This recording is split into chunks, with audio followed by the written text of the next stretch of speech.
All right, all right. Welcome back to another episode of the Epic Meta Podcast. George, how's it going? All right, all right. Yeah, if I say another one, it's gonna sound like Matthew McConaughey pop culture reference. So I don't want to say the third. All right, but what do you prefer? Our other openings? Well, you've consistently said "hey, hey" up until this point. Yeah, this is the marker for our. Like, we don't have seasons, but this is the marker for our achievement to the next, I guess, teens or counter. So episode 1 to 10, we have a different opening than 20 to 21 or 20 to, I guess, 11 to 20. So now this is the next marker. Eventually, I'm gonna run out, but we'll But see. it's been "hey, hey" the whole time, hasn't it? Was it? I think so. I Yeah. don't. Oh, oops. I thought it was different. Just say Maybe I'm "hey, imagining. hey," and then let's move on, please. Sure. All right. So in this episode, we're gonna Say "hey, cover. hey." Oh, so hey, welcome back to another episode of Epic Meta Podcast. Thank you. And then, so this episode is we're gonna cover War and Peace by Leo Tolstoy. We are doing essentially a read along. So if you are a listener and you know visit our YouTube channel, I don't know, months from now, we will have a playlist featuring all the episode that is covering War and Peace. So this is the first one, and we are going by this audio book, which we will link in the video file. But the markers for it is short little chapters. According to you, it's the same, I guess, amount of pages or text covered by the audio book. Is that correct? It's basically the same. Although I just opened my physical copy of War and Peace, and the specific passage that I was looking for is located in chapter 13 in the physical copy, but in the audio version Yeah. it was chapter 17. So Yeah. maybe there are some slight differences here and there. Yeah. So we're gonna link the specific audio book that we are or that I'm using because I'm using it you have too. you have multiple sources. But I like this one, so let's go with that. Overall, the impression of this audio version, and then I'll get to your take on the whole why you're such a fan thing. But what do you think this version is compare? How is it better or worse compared to the other stuff that you consume in the past for War and Peace? They're all basically the same. Really? Yeah. Because I tried the audio sample, like the free one, before you buy permanently the audiobook, and the other ones, the voice is like a university professor lecturing something, Mm-hmm. and I was like completely turned off. As this one, I guess it's kind of performed as best as this speaker or narrator does. He tried to perform the roles almost like a play, and so it helped me understanding, I guess, the emotional context of what the characters are going through. So that's the difference to me. Did you? Yeah, I guess it's not that noticeable for you, but that enough alone was allow me to choose this version. So you're a bigger fan of War and Peace than I am. Can you share with us some of the reason why you find it so attractive, or you like it so much? Well, it's as a reader, it's an epic journey to actually read the entire book. It's a major undertaking. It's over 1,000 pages. There's a ton of different characters, different plot lines. So it's a lot of Yep. effort, for one thing. Two, it's a masterpiece. Tolstoy is just brilliant. The way he conceives of all the different characters, their thought processes, the different storylines, and how they all are operating at the same time and converge in different times, and just the overall epic sweep of the novel. It takes place during actual historical events, namely the invasion of Russia by Napoleon, and how Russian society at all levels deals with that, and and but also the personal stories as well, and they all converge into a magnificent ending. It's just beautiful. It's an orchestra. I mean, it really is. So compared to something else like Lord of the Rings books or any other epic novel that you read, you know, those old poems like the Greek, like Ulysses or Troy or whatever, have you also compared against those works or consume any of those other works? Yeah. So I've read The Lord of the Rings, obviously. Obviously, I haven't. I've read the Odyssey, the Iliad, Nice. as well. Okay, so I love The Lord of the Rings. There are some flaws. There's some tangential aspects to the storyline, like the whole Tom Bombadil section. They didn't even have People that. love that stuff. Well, that didn't even appear in the movie. Because it's as a tangent, I guess that It's a doesn't matter. Yeah. So Yeah. just overall concept, is it more epic basically than some of the other works that you? Well, I mean, you can't really compare them because they're so different. But I mean, it depends how you define epic. Lord of the Rings takes place over a larger geographical area and I think a longer timeline. But I don't know that the characters are as well developed or thought out as they are in War and Peace. The Odyssey, obviously, it's kind of written in an archaic form that's not very familiar to us. You might say that War and Peace is written in an archaic form. We'll get to my impression real quick but after this. It's closer in time than certainly the Odyssey. Gotcha. So you appreciate more than like the Odyssey or the Iliad, then you appreciate War and Peace more. You like it more. I love it more. Yeah, definitely. Okay. Yeah. Cool. Well, yeah. If there's any other listeners out there that also appreciate history, then yeah, and then they haven't checked it out. This is basically a read along, so they can read along with us, and I guess listening to our interpretation or discussion of it. So. So here's my impression, and this is only the beginning. I will stick through with this until it's done, which is huge because I look at the the chapter marks. I'm like, oh my god, what have I signed myself up to? But that's fine because real tension question: do you work more than 40 hours a week today? Yes. Okay, and has that been like that for? I guess when was the last time you worked 40-hour, I guess, standard week? Was that a long time ago? Like I went into an office and had to be there for 8 hours kind of thing? Sure.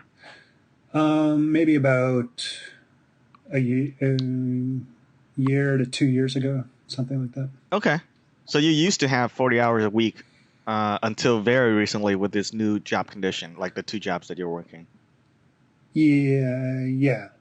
Okay. Well, at the time I went into an office, I also had the work from home job at the same time. So, right. It was still manageable. So my point is, you have you don't have a lot of free time, but doing this plus other activities, you manage to squeeze it in. So I think that I don't think it's a time thing. I think it's just a preference thing that you prefer reading books and prefer listening to podcasts more than I guess my version of consuming entertainment, so to speak, is just to watch movies and YouTube videos and whatnot. So it's not a time factor. It's just a preference in medium. And also some of the tasks that I do normally for my jobs allow me to listen to a podcast or an audiobook at the same time. So right. It so can overlap. but yeah. So I guess you can't watch a video because it'll distract you. So even if you were working in an office, then you can still kind of somewhat accomplish it because the off time outside of work, you don't really spend entertaining with any medium because it's more family time. Does that sounds somewhat correct? Or other activities, health related, whatever, anything that's not just personal fun or No, consuming media? well, I also listen to podcasts and stuff when I'm walking Okay. and exercising. So it's sort of Yeah, podcast. it overlays with my Yeah, regular podcasts life. and audios. I think it's much more. I would say convenient for you. So it's the medium that's just get reach into your day more. Mhm. Fair enough. So we're doing this concurrently with another, I guess, for our listeners that keep track and update with us, concurrently with another episodic, I guess, go along series, which is the TV show Expanse, and it takes you time to view those because of the nature of your schedule. So I think this worked out. Although I would assume you have a better end because you enjoy. This is more suffering for me. I suffer through this, although it's somewhat okay. I suffer more than you do. So here's my impression of War and Peace so far, and this by the audiobook version we're going is chapter 1 to 20. So far, I don't get it. I don't get why people care about Tolstoy and War and Peace so much and put it on this like, they elevate it to this worship level. And to me, it's just another book, man. I don't know. It's another story. It feels, and I have to go by feel because I don't read as much historical as much as you do, or novels either. So I put it into the category of boring stuff, and from a person that's like action movies. So please don't be upset. I'm hoping the few listeners that we have still stick with us. But I put in the same category as The Great Gatsby, Pride and Prejudice, or any other terrible novels that you can come up with about nothing. Because this sounds to me like gossip. All Tolstoy did for this first few chapters is talking about this huge cast of characters, which I did a little bit cheating. While I was reading book, I have a very difficult time understanding what's going on. I still do. It didn't help that much, but what I did is I Google character maps and I read the Wikipedia like plot a little bit to kind of understand what's going on. I'm still gonna go through this, so it's still the same experience, but yeah, I did a little cheat here and there just to help me appreciate more. And still, how I feel about this so far until it changes, and I'm hoping that it will change my interpretation, is very much the Great Gatsby. People just complaining about being, wealthy, which is annoying. And I've never read Pride and Prejudice, but I've seen enough of the movies. They have multiple movies now where it's very relationship heavy. It's almost a drama, like reality TV we have these days. It's just on and on about who's marrying who and blah blah blah. It just so that's my interpretation, and I'm hoping it changed because it is so epic. It goes over real timeline, which I'm very interested in when they go into later on the books. Hopefully they have some interaction with Napoleon, which I don't know much about other than some high school history stuff. So you think that you think it's just as annoying as The Great Gatsby? I'm assuming you also like The Great Gatsby. Well, I've certainly read The Great Gatsby. I'm not as big a fan of it as other people are. Mm-hmm. Do you think my interpretation or impression is wrong? Well, I don't agree with it. It's not my impression, but I respect your. Well, it is just an impression, so can't judge the whole work until it's done. So I have a few reactions to it. Sure. To what you just said. First of all, okay, we're just in the beginning of the book. beginning. So don't throw the book out just simply by reading the first 20 chapters. In fact, the first time let's cover. Well, hold on. The first time I read War and Peace, I was just as lost as you are. Until I was about 400 pages in. So it took about that long to get all the characters straight, to get to kind of feel like I had a grasp of the storylines. I gradually got there, but once I was at that point, I was hooked. Like, it was a page turner. So Nice. you got to put a little effort in on the front Fair side. enough. Fair enough. And what So. stop cutting me off, Tank. Mm-hmm. I'm not done yet. What Tolstoy is doing here, yes, there's a lot of gossip going on and that sort of thing, but he's also introducing you to the characters and to the way they think, which will play itself out as the novel progresses. And you can you may have picked up on this, but they're all kind of anticipating war on the horizon, on the time horizon. So.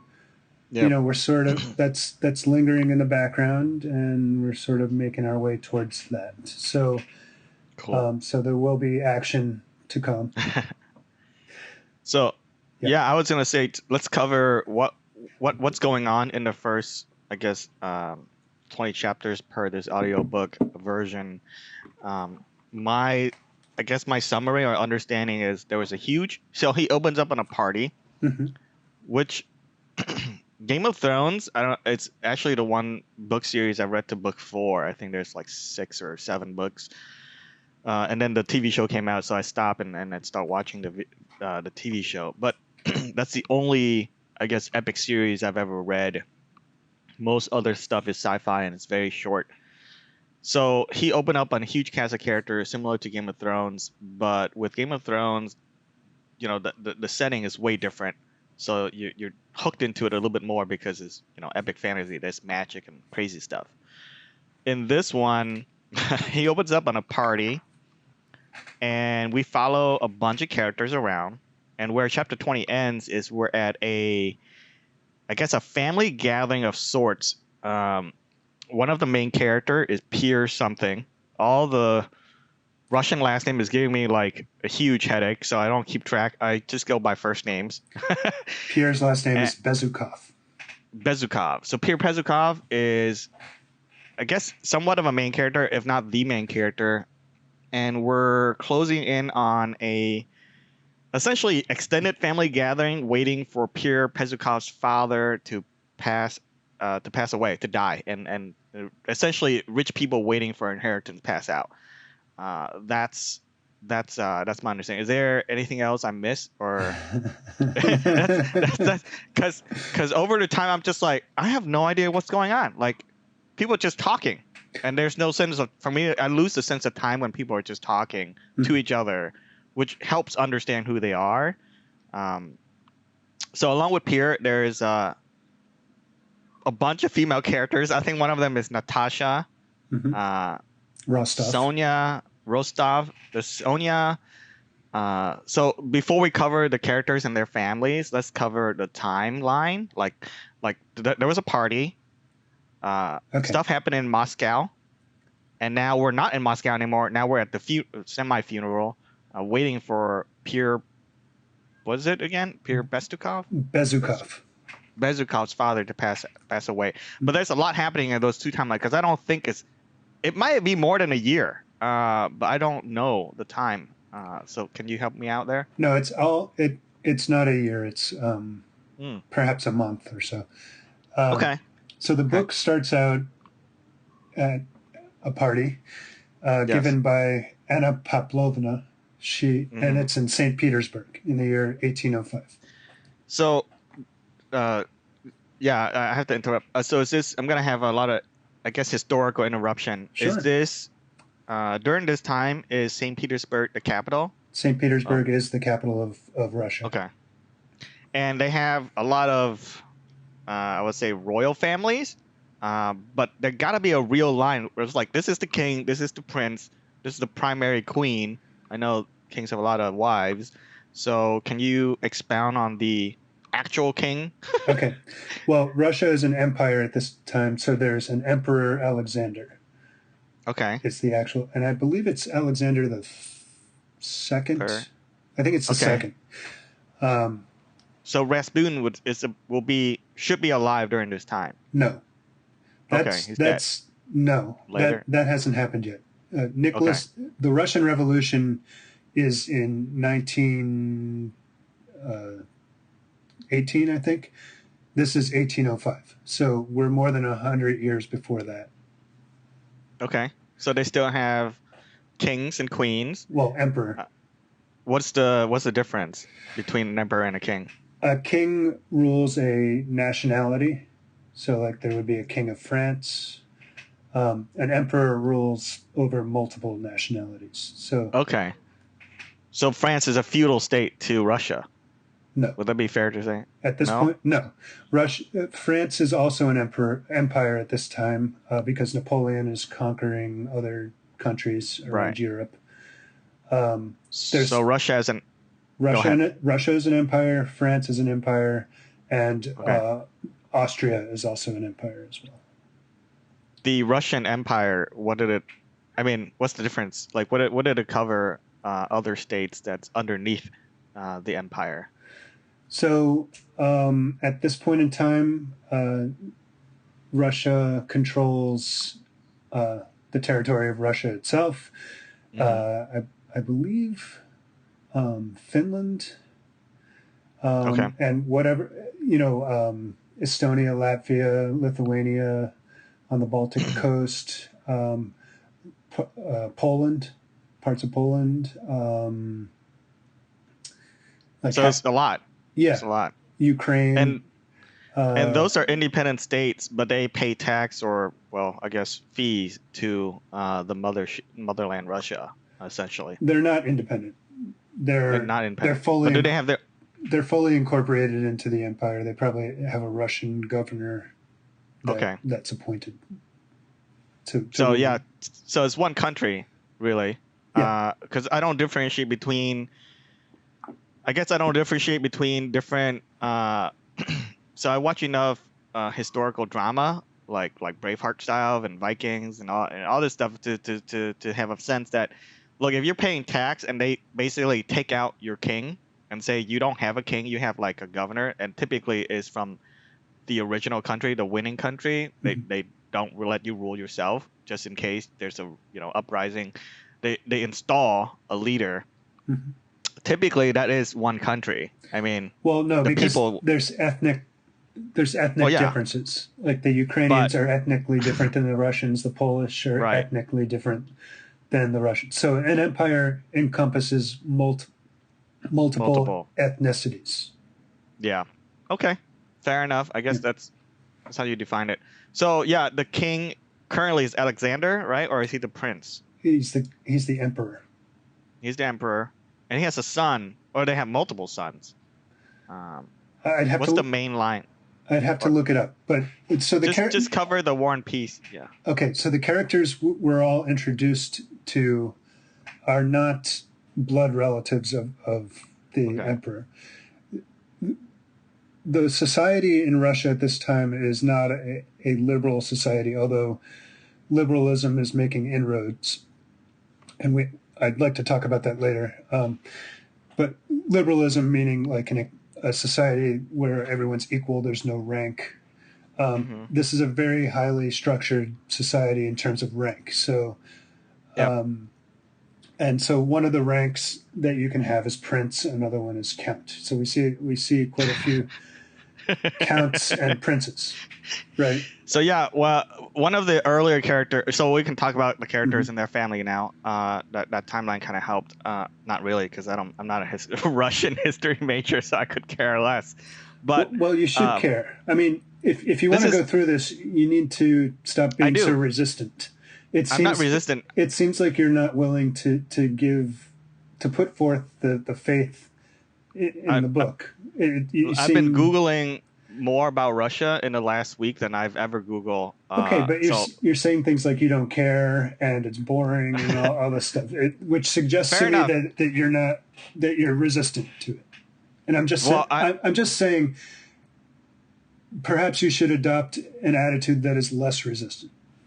Yes, I agree with you, but it's a fight inside my mind as well, right? So it's not. Fair enough. It's not that I'm just. This is just like my natural state of mind talking. So don't think that I'm not. No, I don't say that to insult you or judge you. I say that, it'll be an easier ride for you and Yeah. you'll get to appreciate it more if you're less resistant to it. Fair enough. Well, just imagine learning algebra for the first time, and this feels a lot like that.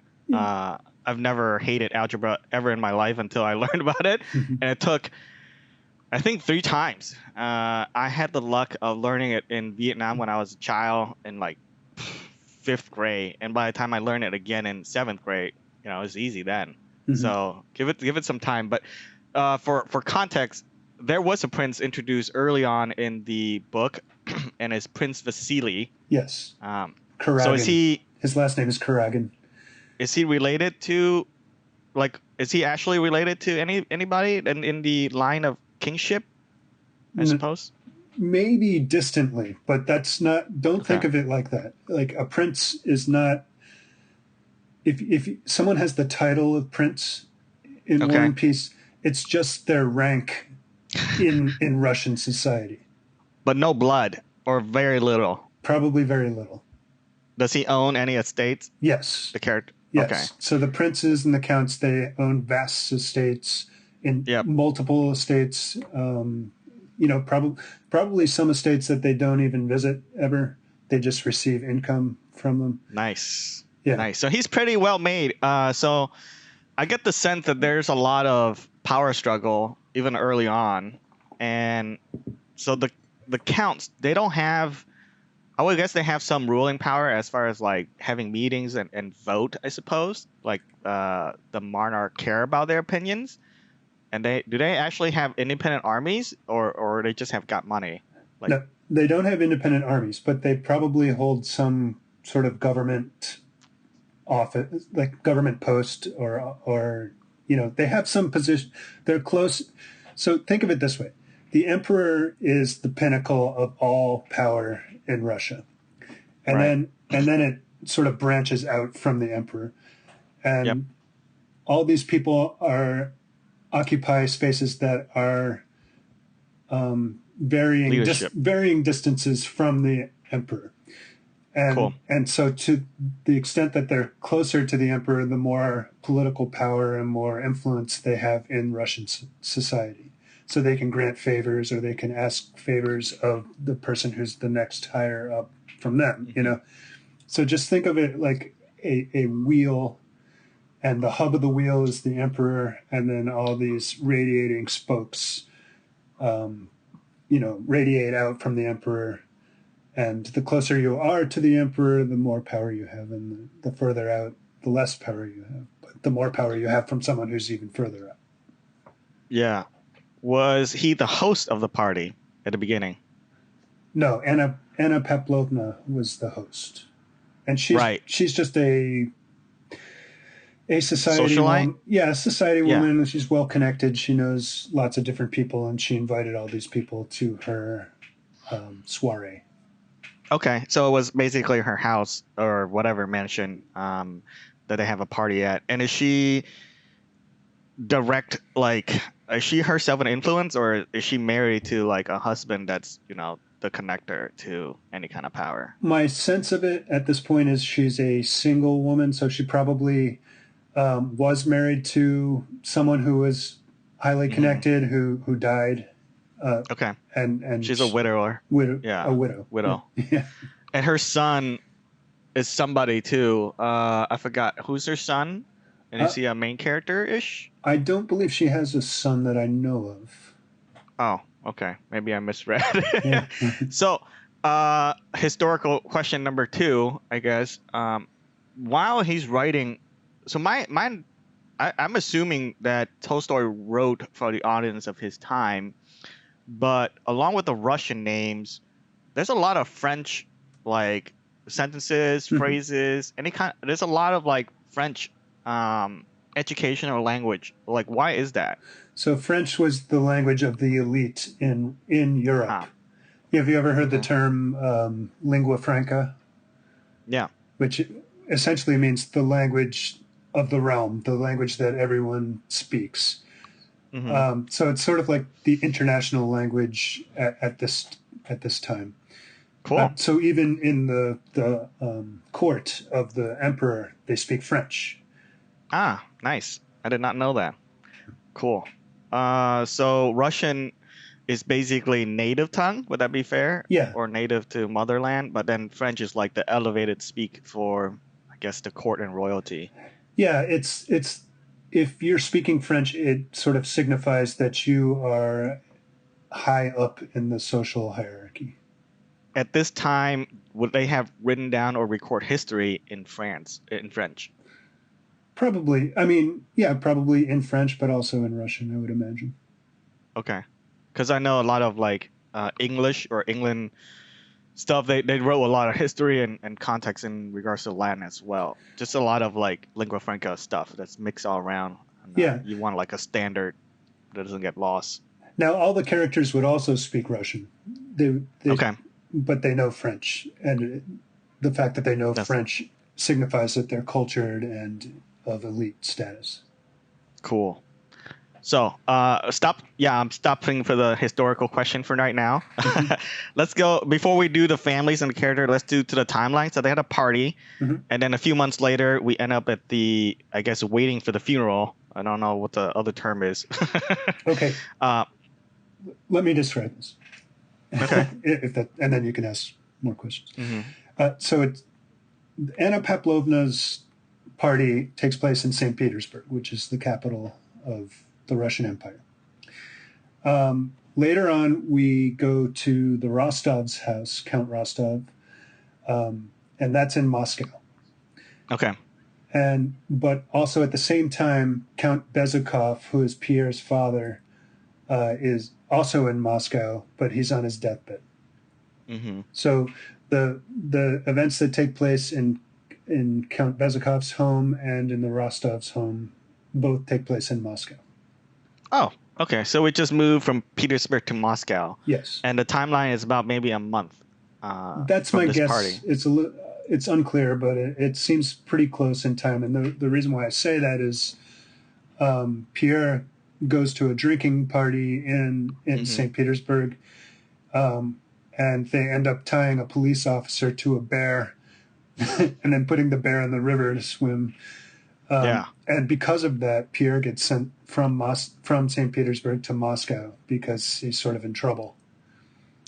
Is Moscow like a subsequent? Like, is Moscow pretty big in regards? I mean, it's big now because it's a capital, but at that time, it's basically like, let's not have you party in St. Petersburg because you're gonna ruin the family name or get into trouble more ish kind of vibe. Like, is that the reason? So the emperor is located in St. Petersburg. So that's, as we talked about. So that's like the focal point of power in Russia. So, if Pierre's developing a reputation in St. Petersburg, it's going to eventually filter its way up to the emperor. And because Count Bezukov is extremely wealthy and highly connected, but he's on his deathbed. So if you move Pierre to Moscow, it kind of takes him out of that area. His reputation can settle down and get out of the heat, stay low. Yeah. So gotcha. Okay, but historically, Moscow is the ancient capital of Russia. The capital was moved to St. Petersburg under Peter the Great in, I believe, the 1700s. I don't know the exact date, but so St. Petersburg has been the capital of Russia ever since the reign of Peter the Great. Cool. So it's let's get into the family. I mean, I did a little bit more cheating and watch some stuff too. It didn't really help because it's very hard to do this book unless you write an epic TV show with multiple seasons and actually dive into character motivation, which is very hard to do in a miniseries or movie. A lot of time, character motivation is very internal, and it's hard to portray that through a film medium or TV. Like TV show is the best because you have time to do it, and it's not even done right most of the time because it's very difficult. So we have Peter Pestukov? No, I got it wrong again. Pierre Bezukov. Pierre Bezukov. Tolstoy didn't really. Maybe he did. I don't. I get the sense that he's a illegitimate child. He's like not from the central or recognized marriage of his father. Is that right, or am I wrong? That is correct, and Okay. that's clearly stated in the book. Okay. He's described as illegitimate a number of times.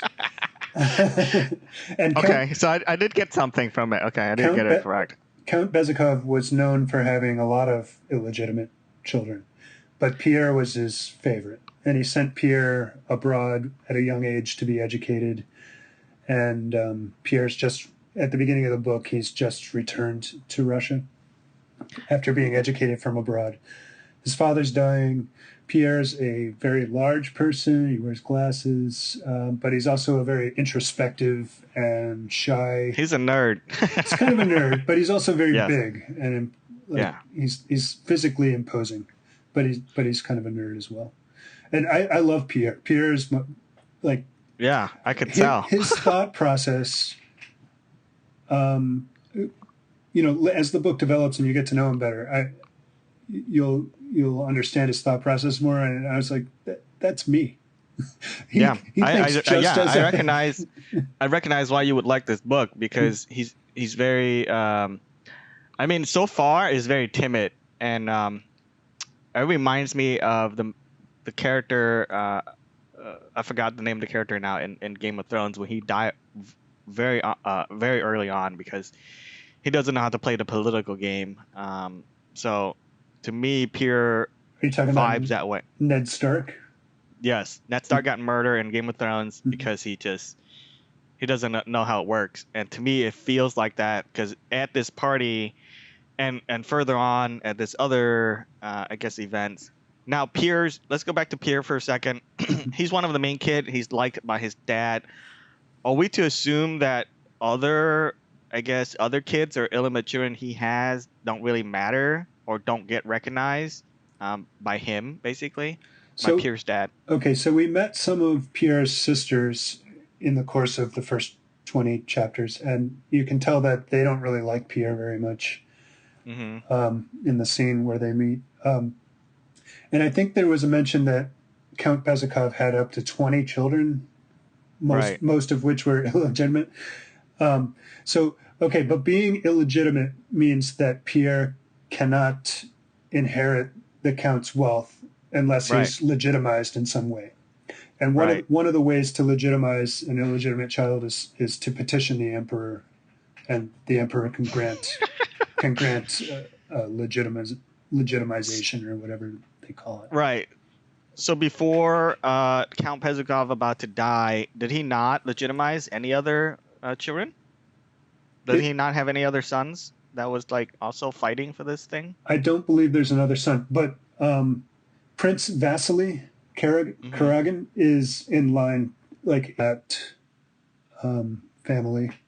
So there's the Karagins. So Prince Vasily has a couple children. He has Ellen, beautiful daughter, Anatole, a son, and Hippolyte, another son. And Anatole and Hippolyte are considered to be sort of imbecilic, and they were at the drinking party that, or Anatole was anyway, that Pierre went to after later on in the night after the soiree. So you'll see more of them later. Okay, so then you also meet Andrew and his wife Lisa, and they're another powerful family. Their father is Count, I believe, either Prince or Count Bolkonsky. Yeah. For listeners out there, if you're following, and this is the first time you're consuming the information as much as I am, I Google War and Peace character map, and that helps a lot. But at the same time, it doesn't, because it's just Russian names on a piece of paper. Yeah. So I did a second cheat too, to kind of associate some faces with some names. But yeah. So the Bolkonskys, there's either Prince or Count Bolkonsky, I can't remember, who is the father of the older generation. He has a son, Andrew. In some books, he's Andre. His wife is Lisa, whom she's pregnant and he's estranged from her. He doesn't like being married. And then there's also a sister who we haven't met yet. Right. So we moved from I guess that soiree full of characters to follow, I guess, Pierre's timeline a little bit. And then we moved to, you said, the Moscow with the Rostov family. So let's go over the family, because were there any other I feel like there were other families being introduced at this time too. Let's go over like the major, like the primary families until we go further into the novel. But the Rostov is definitely one. So okay, in Moscow there's the Rostovs. So there's Count Rostov and his wife. Count Rostov, at this point, he kind of comes off a little bit of a simpleton, a little bit of an imbecile, but enjoys life. Mm-hmm. There's some hints that there's some money problems. They haven't materialized to the point where they're impacting his life yet. Upon first impression or reading or listening, so I'm not sure if reading this will help me any further, because listening at least is going through the motion so I can get some context. I think if I actually was reading a physical book, I wouldn't have made it through. So I guess the audiobook version helped out a little bit. So far, the only impression I get really strong with is Pierre and Andre, and that's it. Everybody else is kind of, to me, annoying socialite, really, because they don't really have any kind of driven, I guess, internal driven, other than power and money, which is, this is why I'm lumping it all into all the other stuff, because it's just not irrelevant, but the characters are very superficial driven. So it's not like, Andre is actually kind of internally motivated, because he's trying to get away from his situation. To me, it feels like he's just bored, tired of his wife. And Pierre is coming to new, so he's fresh and he's kind of like absorbing everything. This is not his normal world, right? He's taken out of his normal world, which I guess is school. Is it fair to say that he's 20, like, did they finish university or 21 or something? I don't know. I don't get a range of age here in this book. Pierre, I think, would be like somewhere around 18, 19, 20, something like that. Okay. And Tolstoy. Andrew is a little bit older, I think. He's already married, and right. But they're of the same generation. Yeah. Tolstoy doesn't really go into characters' age range, other than like marriage. But historical context, people die in their 50s and 60s during this timeline. So I guess 20s is like mid-age is very normal.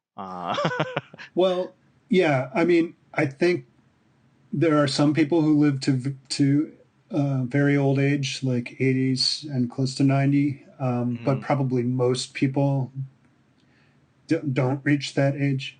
Right. So yeah, those are the only two characters that I kind of get in regards to their driving, or why they want to do something, or what they want to do. Their motivation. Yeah, motivation. So the rest of the people are just hanging out. So we got some of the families. Is there any other family you want to bring up right now? Well, the Rostovs have several children that are that will become important. Most important is Natasha, their 13-year-old daughter. What do you mean no? Why are you shaking your head no? I find her character annoying. Well, she's a 13-year-old girl. Yes, and that's the case. Yes. Yeah. She has a cousin, Sonia, who lives with them. Also, we didn't mention Boris, who is the son of Anna Mikhailovna. Yes. And I think their last name is Drubinsky. But anyway, she is a friend of the Countess Rostov, and she used to be pretty well connected in Russian society, but her husband died, and now they don't have any money. But she was at Anna Pavlovna's soiree, and at that soiree she asked Prince Vasily to ask the emperor to grant Boris a position in the military. He's in the military already, but she wanted A for rank him up. a rank up. Yeah. Okay. And Prince Vasily actually does do that favor for her. But now she needs 500 rubles to equip Boris, because I guess you got to pay for your own uniform and all that stuff. And so she, Anna Mikhailovna, is also at the Rostovs' party. Oh, okay. And she wants, and Boris is there too, because I think Boris was living with the Rostovs primarily. But anyway, Anna has the idea that she's going to ask Count Bezukhov for the 500 rubles. But she also mentions it to her friend, the Countess Rostov, who eventually is the one who gives her the money, because they're old friends. So the Count Rostov, Count Rostov, Pierre is Bezukhov. So Count Bezukhov, the Pierre's dad that's dying, does he have? So there is no wife in the play here. Like there's no mother figure that's gonna, as far as storyline is concerned, hang around and do stuff. She must have died or is she's out of the picture. Because I was looking, or I guess listening for that, and I kind of didn't get there. So it just seems to me like there's the Count and there's Pierre, and then that's it. Whereas the other family have huge cast of characters. So cool. When we go to Moscow, they basically have a mini party. All they do is have parties, but it's the name day of the Countess Rostova. I'm not sure what her name is, but in the Orthodox, the Orthodox Christian world, they have holidays called name days, which is the day of that recognizes the saint of that particular name. Okay. And that's considered to be a holiday, and people come over and visit. And gotcha. So Count Rostov's wife, which is it's her name day. What is her name? Who is the wife? I think her name might be Natalie. Okay. So Natasha is named after her, I believe. I'm not exactly sure. Gotcha. So it's actually Natasha's name day as well. I think, if she has the same name as her mother. All right. Is there any other? And I think we end there. Right? Oh, they moved back to, I guess, Pierre at the end, but that second party took, I think, a majority of the first few chapters that we consumed so far. So Pierre is at that party. Right. So it starts out at the name day celebration, which takes place during the day, and they're going to have a dinner later on. Okay. And Anna Mikhailovna, who is the mother of Boris, she leaves the name day celebration to go over to the Bezukhov house to see Count Bezukhov and ask him for the money. And she takes Boris with her. Okay. But Count Bezukhov is very ill, and she actually goes in to see him, but he's out of it, and we don't actually see that scene. But Pierre is in the house at that time, and the Rostovs wanted Anna to invite Pierre to the dinner that they're having later that night. Okay. So Boris meets with Pierre, and Pierre doesn't recognize him, but they know each other. Yeah. And Boris invites him to dinner later that night. So then we move back to the Rostov house for the dinner, and Pierre subsequently arrives later. So yeah, I don't think I'm there yet. I think we're still. No, that somewhere. That happens by the end of chapter 20. Yeah. Okay. All right. Yeah. What do you?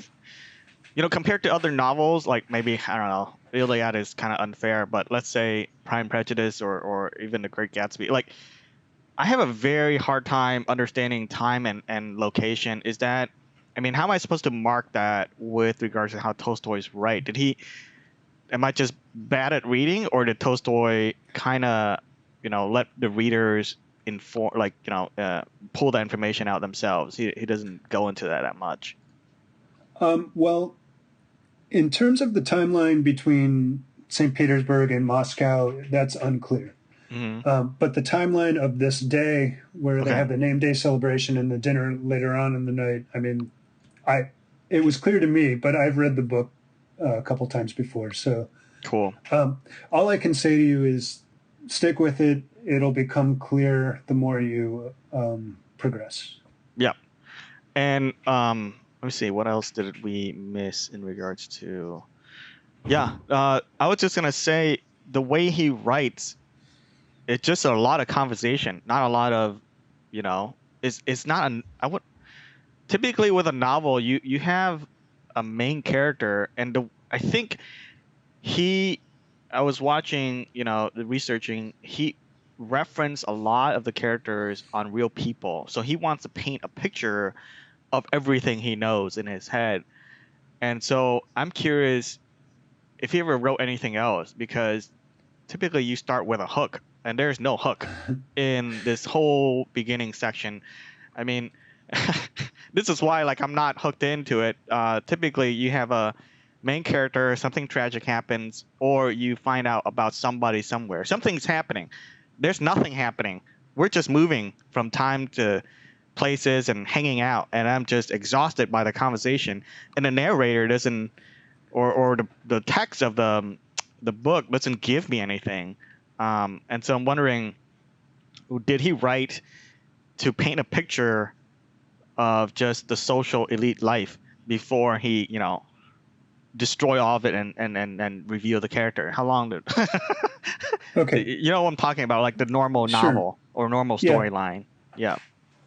Okay, a couple things here. Yes, he's written other novels. Probably his most famous other novel is called Anna Karenina. I think I heard that. Yeah. I have not read that myself, but I think that's more centered on fewer characters and specific plot lines. But yeah, so again, I guess I would say he's setting up the background for the story that he's about to tell. So we're still in the setting. Yeah, well, for a while. Kind of. I mean, we're starting to get little hooks here. Like, we know Pierre is an illegitimate son. We know his father is dying, has an immense fortune, and Pierre's not thinking about how he can angle himself to inherit that fortune. But we know it's a possibility, right? We know that Prince Vasily is angling himself to inherit the fortune and trying to actually distance Pierre from his father. Counsels him not to go in to see him. And that's the reason why, because he doesn't let's talk about the plot, because it's around Pierre right now. He, you talk about that borrowing from Boris' mom for 500 rubles. For context, how much is a lot of ruble? Like, if you were a peasant, well, I don't know what the society that Tolstoy is describing, but let's say you're a normal, non-social elite. You don't speak French, you don't have an education, you don't know how to write, for example. So if you can't read and you can't write, then I guess you're kind of like a merchant peasant person. Would it cost you 1 ruble a day to live? Like, what is the normal, I guess, cost of living? I mean, obviously, I'm not exactly sure. They refer to 500 rubles as a vast sum, and it's enough to pay for a uniform, like an officer's uniform. Okay. Oh, so this is another point I wanted to point out. So this is a hierarchical society. It's not a liberal society like ours where there's no rank. Right. That one of the hallmarks of a liberal society is everyone's equal. But this is not that. There's a social hierarchy. Right. And you can see that in the army. There, people who are the aristocrats or the nobles automatically become officers in the army, whereas the other people, are enlisted people. I guess you would say. So that's one aspect of it. Did Pierre like? Is there? I guess it's a choice because I mean they are engaging in war-ish mode. They're not yet, but it's a choice, or do they? You know, the Pierre, like, how come Pierre is not in the army compared to other characters just around his age, I suppose? Right. It is. It's the choice certainly of the nobility Okay, to be in the military or not. If Pierre did choose to be in the military, you would be an officer, right. and it would be based upon his social rank as to what rank he would have in the military. Yep. Cool. So yeah, 500 rubles is a lot. I think Andre is talking about joining the army or not yet. He's joined. He's waiting for his orders to be sent, wherever he's supposed to be sent. He hasn't Gotcha. received them yet. Yeah. Gotcha. But Okay. he will be, because of his father, he will be close in line, or he will be an aide to General Kutuzov, who is the head of the Russian army, and he's an actual historical figure, General Kutuzov. Yeah. Cool. Cool. Yeah, I just like Andre a little bit more. I think Pierre admires him, and he's about to go off to the army because he's tired of this life or this social life that he's going through. But He counsels Pierre never to get married, because once you get married, your life is over. Yes, his wife is Lisa, correct? Right? Yes. Take a look. Mm-hmm. Yeah, Lisa. he's tired of her nagging him, so to speak. And she's not really a nag. I mean, the way she's presented, she's beautiful. She's pregnant, but he finds the life of a married man to be confining. yeah. I think they all just hang out and drink tea or whatever, and they have a drawing room. Is that right? Am I reading that wrong? Like, I'm like, all right, this is like way over. This is why I lump into the Gatsby stuff, and I'm like, what are you complaining about, man? You got food enough to eat and servants and whatnot, and people are just bickering. But there are motivation as to refer to our Man's Search for Meaning episode. Yeah, I guess he's finding, yes, all his survival needs are taken care of, but he finds his life to be without meaning. Yeah. Well, the female character is what I'm really finding annoying because all the social stuff. The power, I understand. So Prince Vasily and I think the lady host at the beginning is trying to vie for Count Bezukov's fortune. Is there anyone else other than Prince Vasily and Pierre that's really like trying to go for it? So that I might miss? The sisters that you meet, that you have met in, I don't know, one of the later chapters, before chapter 20. Pierre wants to go in and visit his father, and they're sort of blocking the way. Okay. And he tells them, okay, well, let me know when I can go in. Obviously, they're never going to let him in. But yeah, they at the very least, they want to block Pierre from inheriting. I don't know if his sisters. Who's his sister, by the way? Do you know the name? I'm not sure they give any of the names. I think Olga, one of them is named Olga, but okay. I don't recall their names if they did give them. Yep. Cool. Is there anything else in this first few chapters that's significant that we should, I guess, keep an eye on? Because to me, they just move from one setting to another and just basically talk. And so I guess Tolstoy is still painting the background of this world or this social elites. Mm-hmm. But he's also giving us an insight into the minds of the characters. So, I mean, I think we covered quite a bit. Mm-hmm. Yeah, I think we covered a sufficient amount. Because I don't think we read enough yet into it to have more. But Right now, he's just introducing everybody. Yeah. So I guess a couple of topics I would like to touch on.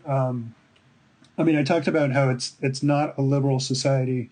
Right. It's a society based on hierarchy, and we talked about how all power radiates out from the emperor. But Napoleon, even though he's an emperor and that society is sort of hierarchically organized, French society, the French Revolution has already happened. Oh, okay. And so he's a general at this point. No, he's the emperor of France at this point. Okay, so he won over. He is the emperor from a previous king, I suppose, or a previous emperor. No, there were. So there was King Louis XVI was the last Bourbon king of France, and he was killed by the French Revolution. He was guillotined along with his wife Marie Antoinette. And then there was a period of instability in France where there was like this liberal government, so equality, liberty, fraternity. So all rank was abolished, and but it was the reign of terror. I mean, it was a dark period in France where lots of people were being killed, and so Napoleon was in the army at that point, and he sort of established order in France, and he became emperor at that point. So it's sort of like. He reestablished a monarchy, an imperial monarchy, but there's this liberal underpinning to it. Yeah, he's trying to change it, but he's still an emperor at this time. They're the old in order, flux. the old order was wiped away, and he sort of established a new order. But there is this liberal foundation to it. Do they have a parliament yet, or is he still one emperor and that's it? There's no governing body, so to speak. There may be a governing, like a legislative body, but he's in supreme control. Gotcha. Cool. So he already did it. I guess he already established himself and gained. Is it, like is that done completely, or he's still dealing with the French, I guess, unhappiness? I guess it's gonna keep going, but is he? He's a popular leader. Yeah. In fact, so one of the things that Pierre mentioned him. One of the things that, or reforms that was established under his reign was a liberalization of the military.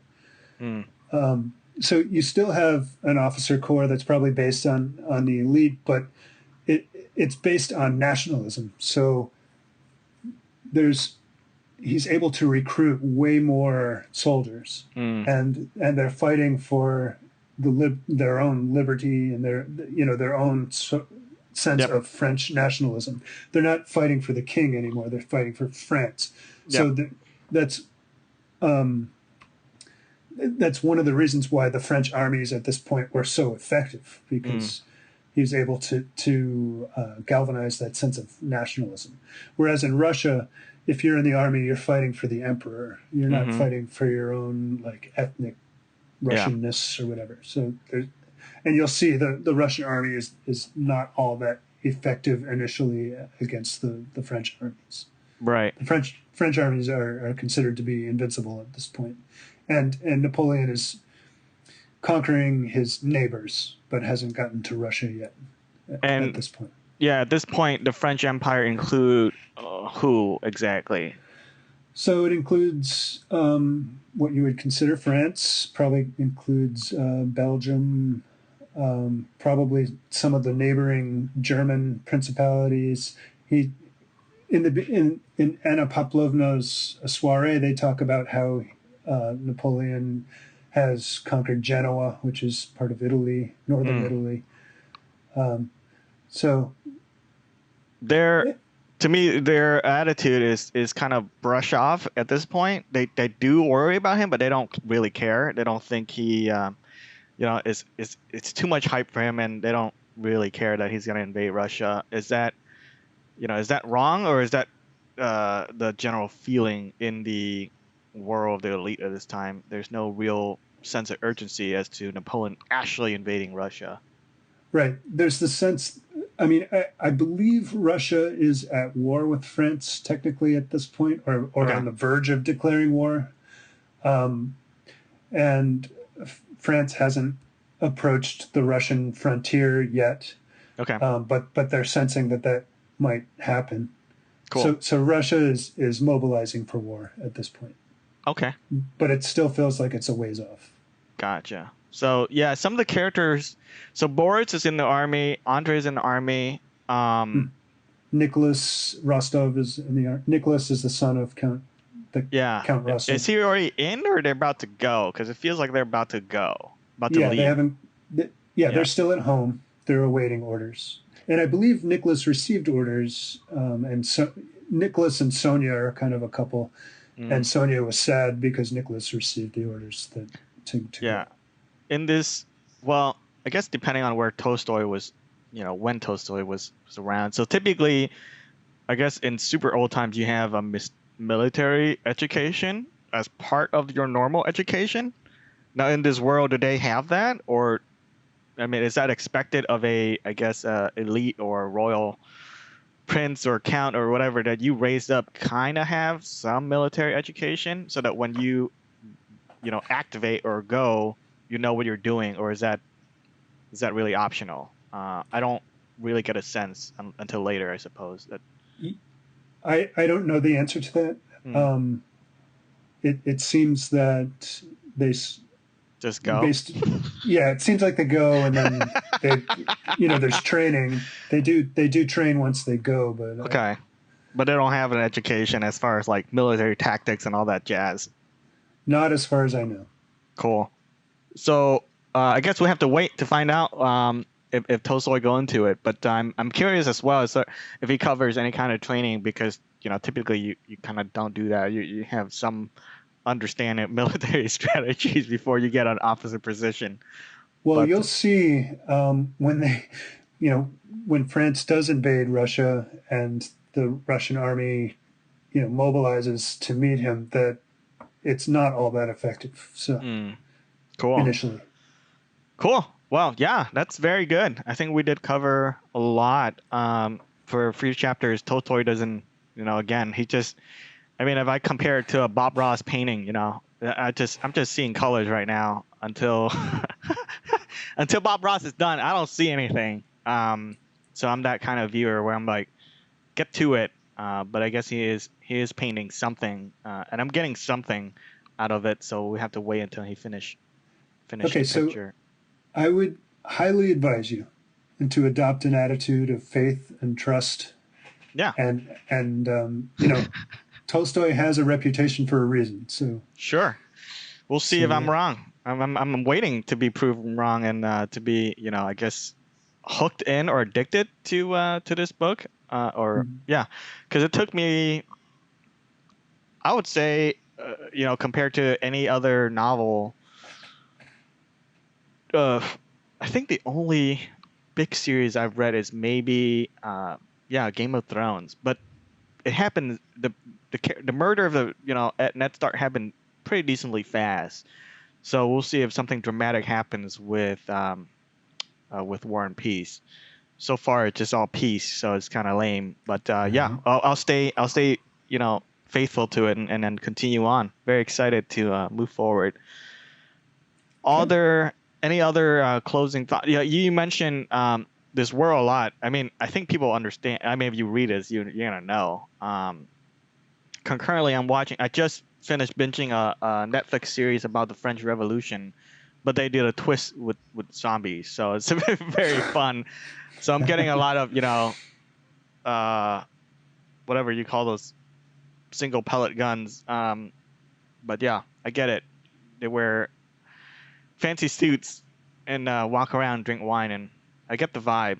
It's around that kind of time, and riding horses and whatnot. It's exhausting, but we'll keep to it. But yeah, anything else you want to mention as far as staying tuned for the next 10, 20 chapters? Is there anything you want to hint at or? or intrigue No. our listeners? Okay. No, but I do want to recognize that we received a 12th subscriber to our YouTube Oh yeah. account. Oh, Yeah. is it me? It might be me. So. Oh. That's not as interesting. Yeah. No, it's better than previously, 10 or 11. It might have been me trying to get the channel up. So if you're listeners out there, please like and comment, especially with this. I'm really interested if there are listeners trying to read it the first time. If you are, if months from now are going through this, maybe you're lucky enough to find this and go through with us together. But otherwise, I guess stay faithful and enjoy as well. So, all right. Any closing thoughts, George? Well, no. I think that's sufficient. What we've discussed. Awesome. All right. Thank you so much. Goodbye and see you next episode. All right. Goodbye. Hey there, listeners. Thank you for supporting us thus far. How are you currently enjoying our show? Please share your thoughts with us through Twitter or YouTube. As we're a newer podcast, maintaining our vitality is the utmost important to us. Part of that process is to build community, but most importantly is to deliver content that you enjoy. So in order for us to do those things effectively, please share with us your ideas and or requests, and of course, how you receive the show so far. Perhaps we can do a follow-up conversation to a topic that we've covered not in depth enough, or cover a new topic that you find interesting. As always, please like, comment, subscribe, and most importantly, share with someone that you think would also enjoy the show. And of course, as always, be good and be well. Take care.